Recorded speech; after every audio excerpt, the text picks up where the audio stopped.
in what we do as prosecutors, in what we do for law enforcement, and what we do for criminal justice, in those responsibilities as they relate to victims, as they relate to defendants, and as they relate to our communities. Waleska and I had conversations that spanned many years, really going back to the onset of my administration in 2015, about a partnership and about doing something to refine and enhance the work that we do as prosecutors and to ensure that we're mindful of these issues in the work that we do each and every day. So on August 1st and 2nd, just a couple weeks ago, I went through the 2-day signature Healing Racism seminar and had a professionally and personally enlightening experience that really opened my mind to these issues and enhanced my understanding of the history of racism and how it plays a part in modern day society, and more particularly the work that I do as district attorney. And prior to my participation, we also arranged for a 1-day seminar for each and every one of the assistant district attorneys who work in the Hampden District Attorney's Office, which number 75 or almost 80. And those individuals this week and next will go through that 1-day seminar to continue our understanding, continue our professional and personal journey to be better as prosecutors, to be better lawyers, and to be better people. And the folks who go through this will go through this 1-day seminar with an eye to the issues of racism, with an eye to the issues of bias and subjectivity, particularly in the work that they do as prosecutors each and every day making decisions. And those decision makers in my office will learn, much as I learned, about how that influences us as we make decisions, how we see cases, how we see people.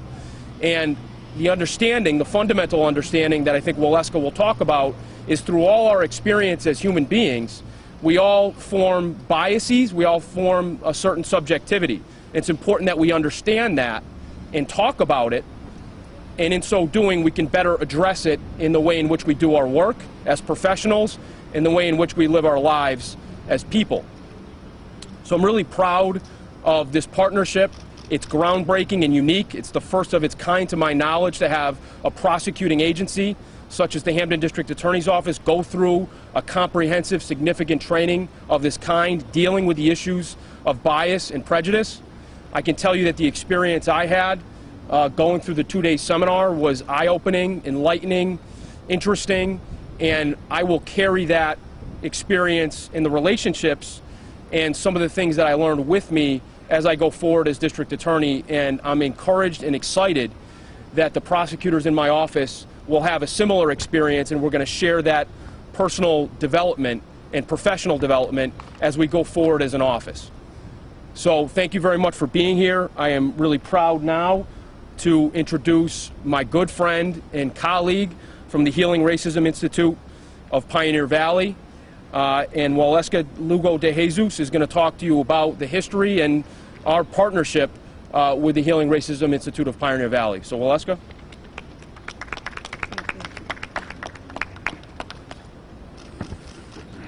Good afternoon. Today is a new day for the Hampden District Attorney's Office, for the Healing Racism Institute of Pioneer Valley, but also for our community. I am fortunate to serve as the director of the Healing Racism Institute, but I would not be in this serving capacity if it weren't for John Davis, Paul Robbins, Vanessa Otero, which represent part of the leadership and founding members of this institute.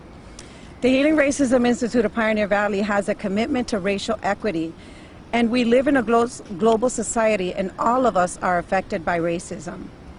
So what we do is we bring together people from different backgrounds, different industry. We make sure to include ethnic diversity, gender diversity, generational diversity, and many other dimensions to have honest conversations about the history and the pathology of the disease that we call racism.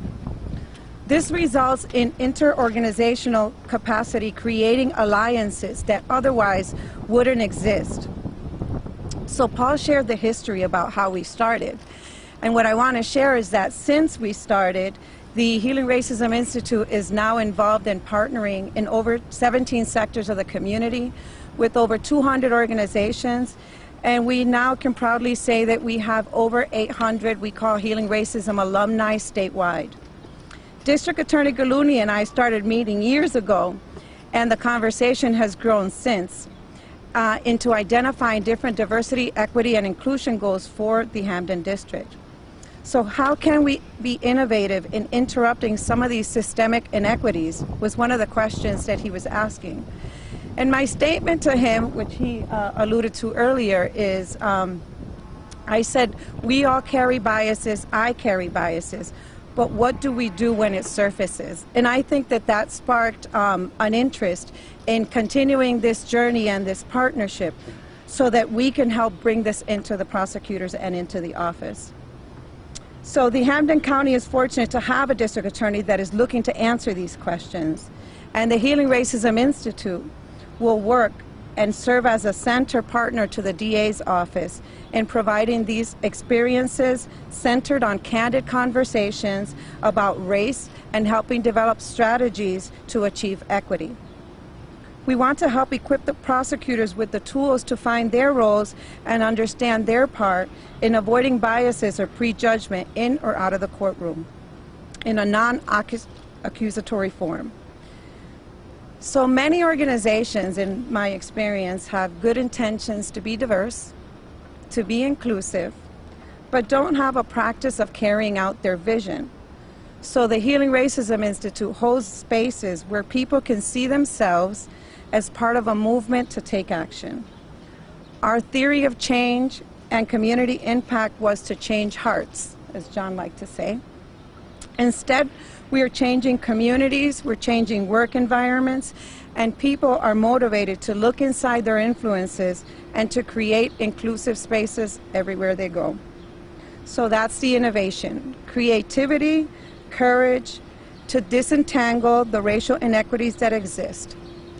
And this is not easy work, but it's necessary work. So I'm extremely proud to be partnering with District Attorney's Office and the Healing Racism Institute to continue to serve our community. Thank you.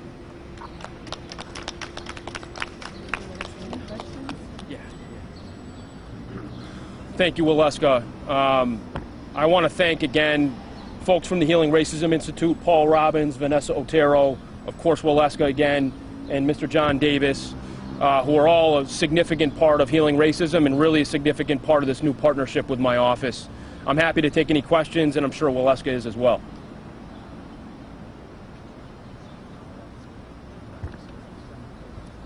So, given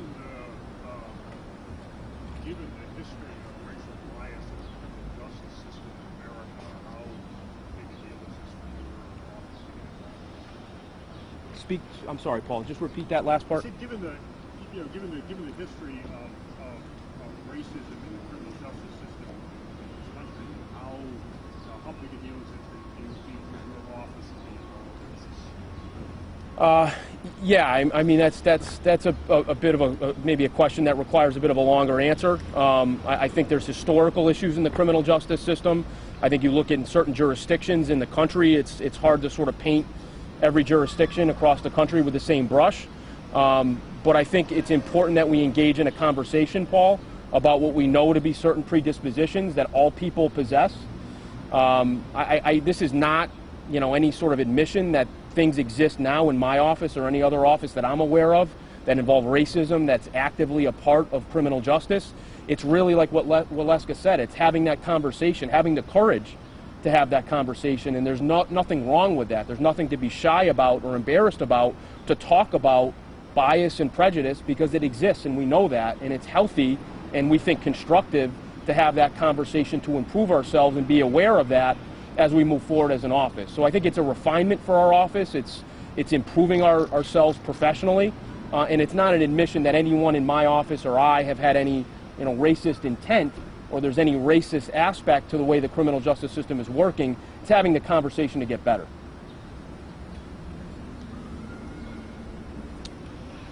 Anybody else? Thank you. Thank you very much.